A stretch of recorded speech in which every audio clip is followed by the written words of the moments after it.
Trusted gold buyers మీరు తాకట్టు పెట్టిన బంగారాన్ని విడిపించి ఈ రోజు ఉన్న మార్కెట్ ధరకు కొనబడను.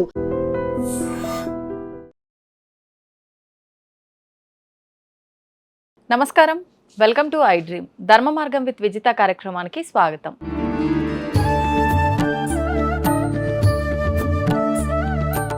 నమస్కారం గురుగారు. మహాదేవ.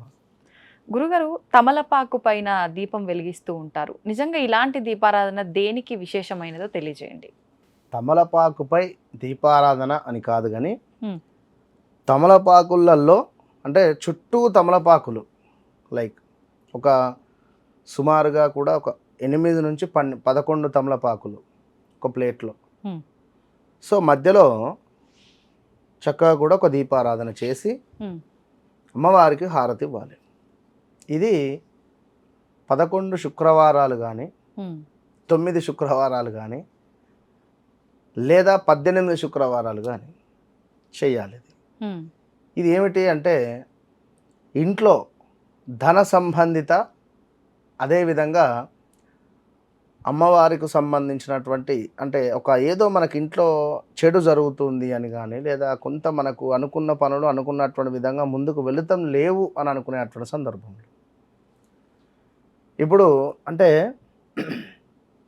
తమలపాకులు అంటే అందులో మనకు సరస్వతి అమ్మవారు కావచ్చును, లక్ష్మీ అమ్మవారు కావచ్చును, పార్వతి అమ్మవారు కావచ్చును కొలువు తీరి ఉంటారు. ఈ మన తమలపాకుకు సంబంధించినటువంటి ముందు భాగంలో ఉండేటువంటి ఆ యొక్క తొడిమను కాస్త తీసి చక్కగా పరుచుకోవాలి. ఓకే, తమలపాకులు అంటే ఆంజనేయ స్వామికి ఎంతో ప్రీతి. అవునండి. మరలా ఇదొకటి విషయం. సో తమలపాకులతో అమ్మవారి యొక్క దీపారాధన చేసి ముక్తి పొందిన వాళ్ళు చాలామంది ఉన్నారు మా క్లయింట్స్.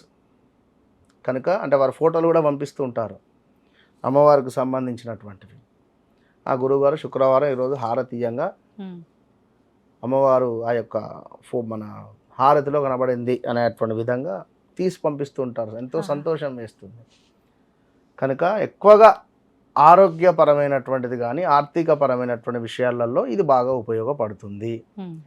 ఇక ఆంజనేయ స్వామికి తమలపాకులు,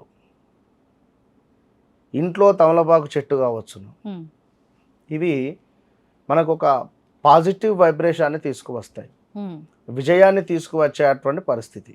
కనుక తమలపాకులను మనము మన యొక్క గురువారం రోజే సాయంకాలం ఇంటికి తెచ్చుకొని చక్కగా శుభ్రపరుచుకొని పక్కన పెట్టేసుకోవాలి. శుక్రవారం రోజు మామూలు దీపారాధన చేయాలి. అమ్మవారికి సంబంధించినటువంటి పూజాది కార్యక్రమాలు చేసుకున్న తర్వాత, నివేదన చేసుకున్న తర్వాత అప్పుడు ఈ యొక్క తమలపాకుల మధ్యలో ఒక వెండి ప్రమిద లేదు మట్టి ప్రమిద పెట్టి చక్కగా కూడా నెయ్యి పోసిన తర్వాత ఒక పువ్వొత్తి వేయాలి. పువ్వొత్తేసి పువ్వొత్తి లేదు అనుకుంటే 3 అంటే ఒక 2 వత్తులను కలిపి సౌత్ వైపుగా, 2 వత్తులను కలిపి ఈశాన్యం వైపుగా, 2 వత్తులను కలిపి తూర్పు వైపుగా వేసి అమ్మవారికి హారతి ఇవ్వాలి. దీనివల్ల మనకు లక్ష్మీదేవి యొక్క అనుగ్రహం విశేషంగా లభిస్తుంది. ఇది ఐశ్వర్య దీపంగా చెప్తారు. ఈ దీపంగా అంటే ఈ విధంగా. ఇక మామూలుగా కొందరేమిటి ఈశ్వరునికి సంబంధించి కూడా ఏకాదశ దీపారాధన చేస్తూ ఉంటారు. ఏకాదశి అంటే 11 దీపాలతో ఏకాదశ దీపారాధన అంటే 11 దీపాలతో ఈశ్వరునికి యొక్క తమలపాకులను పరుస్తారు. తమలపాకులపై చక్కగా కూడా ఉసిరికాయలకు సంబంధించి అంటే ఇప్పుడు ఉసిరికాయలు ఉండవు బట్ చెప్తున్నా, మీరు అడిగారు కానీ ఉసిరికాయలను దానిపై పెడతారు, దీపారాధన చేస్తారు, పువ్వొత్తులు పెట్టి. కనుక ముఖ్యంగా సరస్వతి అమ్మవారు పిల్లలకు చదువురీత్యా సరిగ్గా మన మాట కానీ వినడం లేదు అనుకున్న పిల్లలకు సంబంధించిన ఏ పని కావాలనుకున్నా కూడా ఈ దీపారాధన. నరఘోష నరదృష్టి ఉండేటువంటి వారు కూడా ఈ దీపారాధన. అదేవిధంగా ఆర్థికపరమైనటువంటిది. ఈ 3 విషయాలకై ఎంతో ఉపయోగపడుతుంది. అండ్ మంగళవారాలు శనివారాలు ఆంజనేయ స్వామికి సింధూర అర్చన అండ్ తమలపాకులను సమర్పించాలి. దీనివల్ల కూడా మనకు జాతకంలో ఉండేటువంటి శని సంబంధిత దోషాలు కానీ ఇవన్నీ కూడా తొలగిపోయే ఛాన్సెస్ ఉంటాయి. ఇప్పుడు ప్రత్యేకించి హనుమంతుడికి తమలపాకుల పూజా విధానం కానివ్వండి, లేకపోతే ఆ దీపారాధన, మాల వడమాల ప్రీతికరం అన్నారు. ఎందుకని వడమాల. ప్రత్యేకించి హనుమంతుల వారికి అది ప్రీతికరం? ఇప్పుడు ఈ యొక్క ఉదాహరణకు స్వామివారు సింధూరార్చన ప్రియుడు.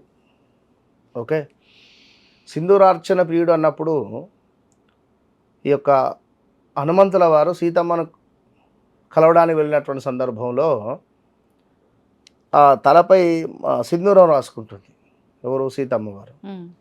తల్లి ఇది ఏమిటి అంటే, మీ రాముల వారి యొక్క శ్రేయస్సు కోసము, మీ యొక్క రాముల వారి యొక్క అంటే మన లైక్ ప్రతి ఆడవారు రాసుకుంటారు కదా సింధూరం ఇక్కడ. సో భర్త శ్రేయస్సు అని చెబితే ఆంజనేయ స్వామి వారు ఒళ్ళంతా రాసుకుంటాడు సింధూరం, అంటే అంతటి అది.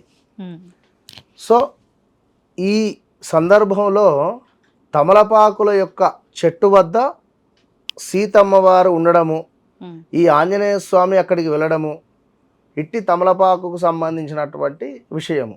అంతేగాని ఓ తమలపాకుల మాల వేసేయండి ఆంజనేయ స్వామి కంటే మొత్తం స్వామివారికి మొసమరకుండా వేసేస్తారు. జస్ట్ ఒక మాల అంతే. నిజంగా చెప్తున్న తల్లి, ఈ శనివారాలు మంగళవారాలు వచ్చింది అంటే మొత్తం తమలపాకుల మాలలు వేసి మొత్తం ఇక్కడ దాకా తీసుకువస్తారు పాపం. ఆంజనేయ స్వామికి కావాల్సింది ఏమిటి అంటే ఒక్క 2 తమలపాకులను తమకు సమర్పించి హనుమాన్ చాలీస చదవాలి. అదేవిధంగా మనము భజన చేయాలి. భజన అంటే ఇప్పుడున్నటువంటి సిచ్యువేషన్లో వేరే అయిపోయింది. ఏం భజన అయింది? ఒకరిపై ఒకరికి చెప్పడము, ఒకరిపై వీళ్ళు ఇట్లా ముందు ఆఫీస్కి రాగానే అమ్మయ్య వారు రాలేదు కదా, వారి గురించి నేను ఇక్కడ పోయి చెప్పాలి, బాస్కు చెప్పాలి అంటారు, పోతారు, వారికి చెప్తారు మీరు గ్రేట్ సార్ మీరు అని చెప్పి ఈ భజన ఇది అయిపోయిందంతా. ఎవరికి వారు పొగడ్తలు. సో నిజమైన భజన అనేటువంటిది వెళ్ళిపోయింది. కనుక ప్రతి మంగళవారము ప్రతి శనివారము ఆంజనేయ స్వామి దేవాలయంలో ఎవరితో మీకు సంబంధం లేదు, మీరు కూర్చోండి, హనుమాన్ చాలీస చదువుకోండి, చక్కగా స్వామివారికి భజన చేసుకోండి, తమలపాకులను సమర్పించండి, అంతే. ఇదే విధంగా ఒక వైట్ పేపర్ తీసుకోవాలి. వైట్ పేపర్ పైన రామ్ రామ్ రామ్ అని రాయాలి. ఓకే, జస్ట్ రామ్ 3 సార్లు కాదు, కంప్లీట్గా ఒక వైట్ పేపర్ పైన ఇటు side back side front and back white paper తీసుకోవాలి.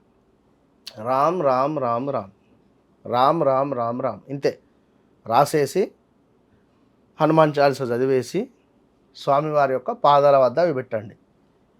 ఏ కోరికైనా దగ్గర దాకా వచ్చి మిస్ అయిపోతున్నాయి అని అనుకునేటువంటి ఎలాంటి కోరికలైనా ఎలాంటి పనులైనా కూడా అయిపోతాయి ఖచ్చితంగా. మంచి విధానాన్ని తెలియజేశారండి. నమస్తే. మహాదేవ. తవ్వండి, తవ్వుతూనే శివలింగం సరే దాన్ని అట్లా కప్పేసేయండి, చూపించదండి. Krishna is there.